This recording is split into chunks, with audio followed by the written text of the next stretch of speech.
White M sand நம்ம பில்டிங்க்கு use பண்ணலாமா அப்படின்னு சொல்லிட்டு நம்ம மக்கள் கொஸ்டின் பண்ணியிருக்காங்க. ஃபஸ்ட்டு ஒரு விஷயத்தை நான் உங்களுக்கு தெளிவுபடுத்த விரும்புகிறேன். கவர்மெண்ட் நமக்கு இது வரைக்கும் வந்து ஒயிட் எம்சாண்ட் யூஸ் பண்ண சொல்லி எந்த ஒரு ரிப்போர்ட்லையுமே கிடையாது. ஐஎஸ் கோட்ஸ் எல்லாமே வந்து எம்சாண்டுக்கும் ரிவர் சாண்டுக்கு மட்டும் தான் நமக்கு வந்து ஐஎஸ் கோட்ஸ் இருக்குது. ஒயிட் சாண்ட் யூஸ் பண்ண சொல்லி இது வரைக்கும் கவர்மெண்ட் எந்த இடத்துலையும் வந்து சொல்லலை. செகண்ட், இந்த ஒயிட் எம்சாண்ட் எப்படி நமக்கு உருவாக்கி நமக்கு வருது அப்படின்னு சொல்லிட்டு பார்க்கலாம். அதுக்கு முன்னாடி இந்த எம்சாண்ட் எப்படி உருவாகுது அப்படின்னு சொல்லிட்டு கேட்டிங்க அப்படின்னா, அது வந்து கருங்கல்லேருந்து தான் உருவாகுது. கருங்கல் உங்களுக்கு தெரியும், பயங்கரமான கம்ப்ரசிவ் ஸ்ட்ரென்த் உள்ள ஒரு கல். அந்த பாறையிலேருந்து தான் நம்ம உடச்சி நமக்கு வந்து எம்சாண்ட் வந்து உருவாக்கி கொடுக்குறாங்க. இப்போ இந்த ஒயிட் எம்சாண்ட் எப்படி உருவாகுதுன்னு சொல்லிட்டு பார்த்தீங்கன்னா, கருங்கல் அல்லாத வேறு பாறைகள், அதாவது ஒயிட் கலரில் இருக்க, வெள்ளை கலரில் இருக்க, இல்லை செம்மண் கலரில் இருக்க அந்த பாறைகளை வந்து க்ரஷ் பண்ணி தான் நமக்கு வந்து இந்த ஒயிட் எம்சாண்ட் கிரியேட் பண்ணி கொடுக்குறாங்க. இது பார்க்குறதுக்கு அப்படியே வந்து உங்களுக்கு வந்து லுக்கு பார்க்குறதுக்கு எக்ஸாக்டாக ரிவர் சாண்ட் மாதிரியே இருக்கும். நீங்கள் பார்த்தீங்கன்னா கூட இது கண்டுபிடிக்க முடியாது, இது வந்து ரிவர் சாண்டா ஒயிட் எம்சாண்டா அப்படின்னு சொல்லிட்டு.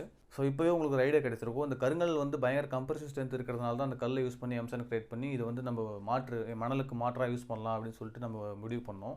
பட் ஆனால் இந்த ஒயிட் எம்சாண்ட் இது வரைக்கும் வந்து கவர்மெண்ட் இது வரைக்கும் அப்ரூவ் பண்ணவே கிடையாது. எந்த இடத்துலையும் வந்து ஒயிட் எம்சாண்ட் யூஸ் பண்ணுங்கன்னு சொல்லவும் கிடையாது.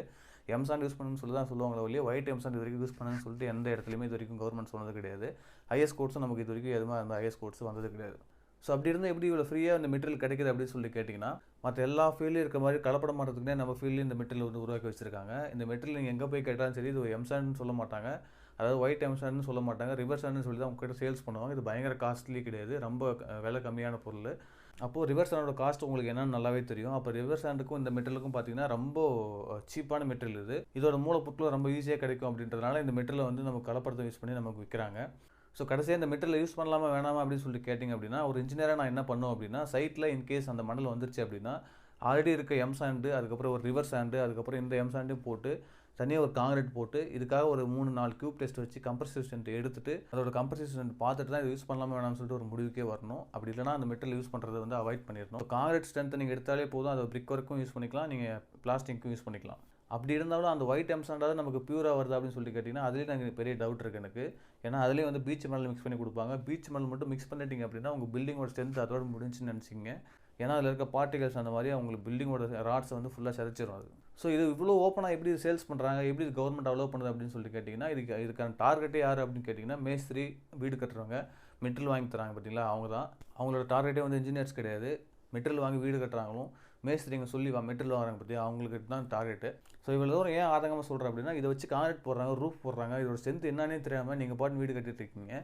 இதெல்லாம் பார்த்தா எனக்கு உண்மையிலுமே பயங்கர கஷ்டமாக இருக்குது. அட்லீஸ்ட் நீங்கள் எம்சாண்ட் யூஸ் பண்ணால் கூட உங்களுக்கு பில்டிங் ஸ்ட்ரென்த் இருக்கும். பட் ஆனால் அதுக்கு பதிலாக வந்து ரிவர் சாண்ட் போகிறன்ற பேரில் ரிவர் சாண்ட் வாங்காமல் நீங்கள் வேறு மெட்டீரியல் வாங்கி யூஸ் பண்ணுறீங்க அப்படின்னா உங்களுக்கு என்ன சொல்கிறது நான்.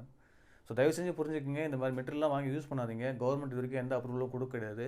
அப்படியே நீங்கள் வாங்கிட்டீங்க, இது எம்சாண்டா ரிவர் சாண்டான்னு தெரியல அப்படின்னா கூட காங்கிரீட் போகிறதுக்கு ஒரு 15 டேஸ்க்கு முன்னாடி ஒரு கியூப் டெஸ்ட் எடுத்துகிட்டு இது மாதிரி செக் பண்ணிவிட்டு நிறைய இப்போ டெஸ்டிங் சென்டர்லாம் இருக்குது, அங்கே போய் கொடுத்தீங்க அப்படின்னா கம்ப்ரசிவ் ஸ்ட்ரென்த் சொல்லிவிடுவாங்க. அப்படி இருந்தாலும் கம்ப்ரசிவ் ஸ்ட்ரென்த் கரெக்டாக இருந்தால் கூட பீச் மணலில் கம்ப்ரசிவ் ஸ்ட்ரென்த் வரும். ஆனால் அது வந்து உங்களோட ராடை வந்து சரிச்சிரும், அது மிக்ஸ் ஆகிருந்துச்சுன்னா. அதையும் நீங்கள் பார்த்துக்குங்க. அதனால் இது வந்து சேஃப் கிடையாது. எம்சாண்ட் யூஸ் பண்ணுறது எவ்வளோ பெட்டர். நன்றி.